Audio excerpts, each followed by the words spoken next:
Hi everyone, back with me again in this channel. On today's tutorial, I'm going to show you how you can make your edit in CapCut look smooth.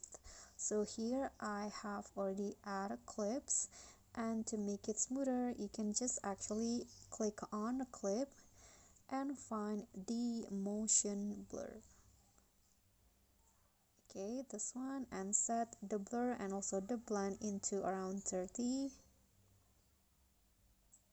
Then click on the once here and change it into twice. Click on the check icon and wait for the motion blur to be applied to your clips. Okay, so it will finish in a second. Can just wait.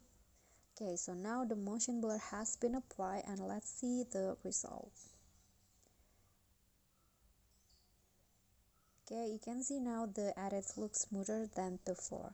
Okay, so that's a tips for me. I hope this will be helpful. So thank you for watching. Don't forget to like, comment, subscribe, and click on the thanks below. I'll see you all on the next tutorial. Bye.